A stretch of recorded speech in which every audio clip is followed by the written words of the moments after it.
সমস্ত ভিউয়ার্সদের। এনসিপিআই এর যে ওয়েবসাইটটা রয়েছে সেখানে সমস্ত নাগরিকরা ডিবিটি লিঙ্ক করাতে চাইছে, কিন্তু সেখানে হচ্ছে না। সেখানে এরকম এরর দেখাচ্ছে, মানে 500 যে এররটা দেখাচ্ছে এরকম দেখাচ্ছে, এবং কেউ ডিবিটি লিঙ্ক করতে পারছে না।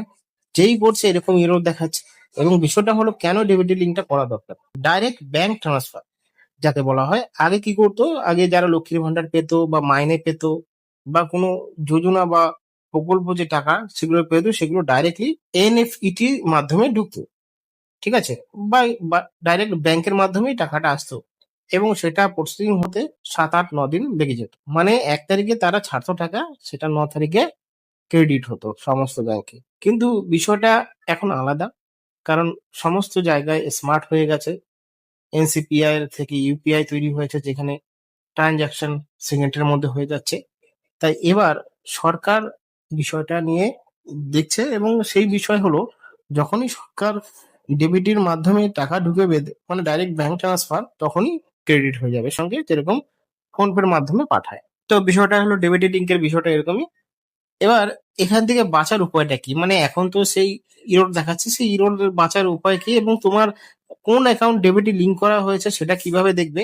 কারণ সেটা কিন্তু দেখা কিন্তু যেত না এনসিপিআই ওয়েবসাইট থেকে, কিন্তু আরেকটা বিতরক আছে, মানে আরেকটা পদ্ধতি আছে যেটা তোমরা করলে হয়ে যাবে। সেটা অফিসিয়াল পদ্ধতি, যেহেতু এই ডাইরেক্ট লিঙ্কে যাচ্ছ, সেখানে ডাইরেক্ট লিঙ্কে যেতে হবে না, ডাইরেক্ট সেই ওয়েবসাইটে যেতে হবে যেই ওয়েবসাইট থেকে তোমাদের আধার লিঙ্ক করা হচ্ছে। তো কিভাবে করবে, সমস্ত ভিডিওটা দেখো, পুরোটা বুঝতে পারবে। অনলাইনের মাধ্যমে করতে হবে, এবং হয়তো বাড়িতে বৃদ্ধ বাবা মা থাকে যারা টাকা পায়, সরকারি যে টাকাগুলো প্রকল্প টাকাগুলো পায়, তাদেরও উপকৃত হবে। কারণ আধার নাম্বার যে অ্যাকাউন্টের সাথে লিঙ্ক থাকবে, শুধুমাত্র সেই অ্যাকাউন্টই ক্রেডিট হবে টাকা, ঠিক আছে।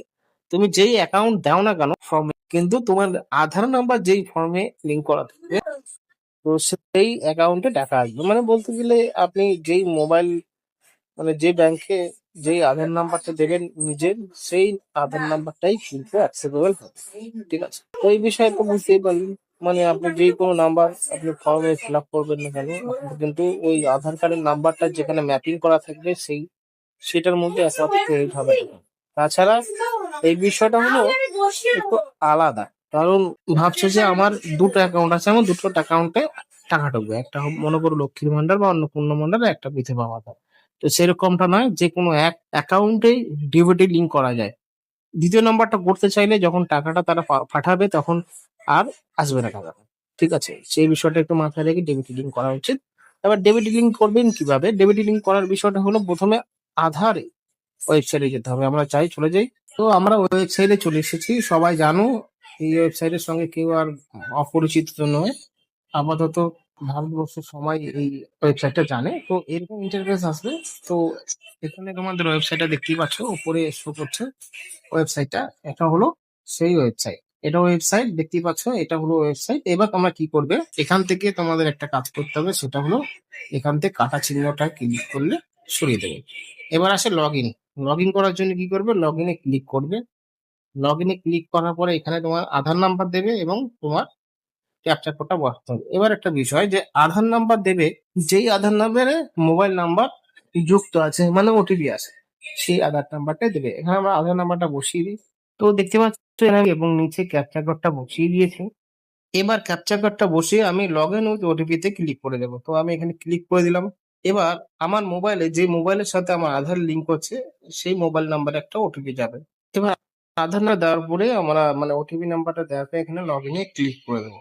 লগ ইনে ক্লিক করার পরে আমার সমস্ত ডিটেলস চলে আসবে, এক করে ডিটেলস আমার চলে আসলো। এবার এখানে আমি ডাউনলোড আধার, এখানে সমস্ত কিছু করতে পারবে। ডাউনলোড আধার কার্ড করতে পারবে, ডকুমেন্ট আপডেট করতে পারবে, সেটা last date 14/6/2026। Biometric lock unlock করতে পারবে। এবার ব্যাংক সেভিং স্ট্যাটাস, এটাকে তোমাদের ক্লিক করতে হবে। বাস এখানে ক্লিক করলে কিছুক্ষণ টাইম নেওয়ার পরে এখানে ড্যাশবোর্ডে দেখিয়ে দেবে যে তোমার কোন ব্যাংক অ্যাকাউন্টের সাথে তোমার আধার নাম্বার বা আধার নাম্বার ম্যাপিং আছে। তো দেখিয়ে দিল, এখানে আমার ব্যাংকের নাম দেওয়া আছে এবং অ্যাক্টিভ দেখাচ্ছে, এবং আমার লাস্ট আপডেট, মানে আমার যে ব্যাংকের অ্যাকাউন্টের সাথে যে ম্যাপিং হয়েছে আধার নাম্বারটা, এখানে লাস্ট আপডেট রয়েছে 2015 এপ্রিল মাসের 2 তারিখ। তো এইভাবে কিন্তু তোমরা দেখতে পারবে। ওই ওয়েবসাইটে না গিয়ে তোমরা কিন্তু এখান থেকে এইভাবে দেখতে পারবে এবং এখানে অ্যাক্টিভ দেখাচ্ছে, দেখতে পাচ্ছ। এবং যদি পরবর্তী সামনে ভাবছো যে তুমি অন্য কোনো একটা নাম্বার আধার ম্যাপিং করবে, তার একটা ভিডিও বানাবো আলাদা করে, অবশ্যই কমেন্ট বক্সে তোমরা আমাকে বলতে পারো, তাহলে আমরা ভিডিও বানাতে পারি।